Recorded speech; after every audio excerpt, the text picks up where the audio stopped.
that we will crush them if we are united as a people.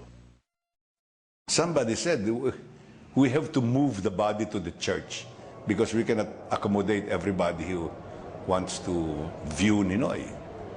While this time we expected, again, maybe 50,000 people will show up. Well, much more than that. If not 1 million, 2 million. That's the first time I realized we have underestimated our own people. Coria was walking right behind the hearse. As we were walking, she motioned for me to come up, and she said, "I will accept condolences from Marcos only if he releases all political prisoners." Until that point, we didn't know whether she was going to get involved in carrying on Ninoy's work and legacy.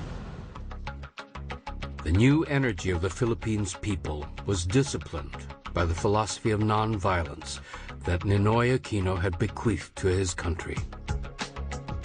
Protest demonstrations went on and on, week after week, month after month, and the authority of Marcos was diminished, marching foot by marching foot. The final act was the Philippine Uprising of 1986, which the world watched. Corazon Aquino, the person who had been Ninoy's helpmate, a server of coffee, a reluctant campaigner, running as a united front opposition candidate, found her voice. She became President of the Republic of the Philippines. Ferdinand and Imelda Marcos were driven into exile in the United States.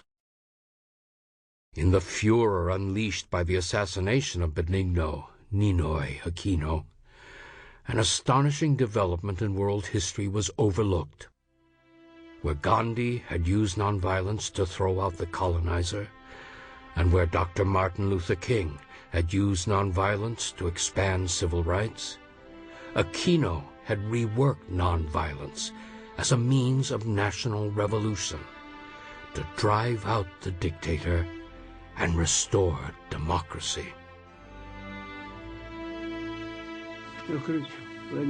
It was a great turning point in the world history because up until his death, the Western world thought some degrees of authoritarian military rule was inevitable in Asian countries. However, after the death of Senator Aquino, even Western world start to realize that if they do not build democracy in Asian countries, people of all those countries may not endure the kind of dictatorships.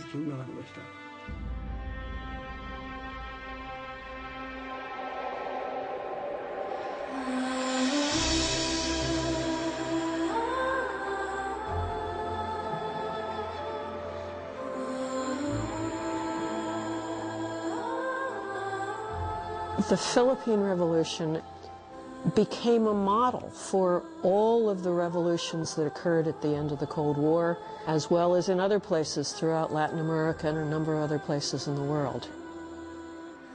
The East Germans, of course, had access to Western television, as did, I think, the Czechs and the Hungarians, so they all had been treated for the last 2-3 years to pictures of dictatorships being toppled by peaceful mass demonstrations.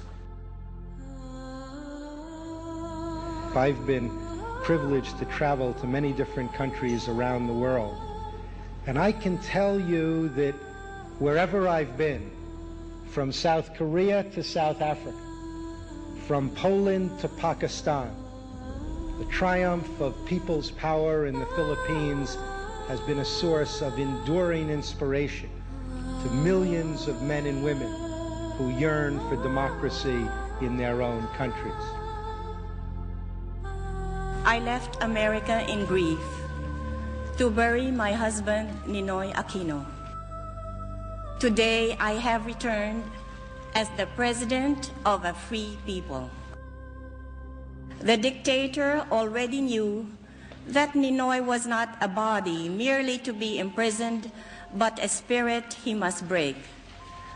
For even as the dictatorship demolished one by one the institutions of democracy, the press, the Congress, the independence of the judiciary, the protection of the Bill of Rights, Ninoy kept their spirit alive in himself. For the nation, Ninoy became the pleasing sacrifice that answered their prayers for freedom. So in giving we receive, in losing we find, and out of defeat we snatched our victory.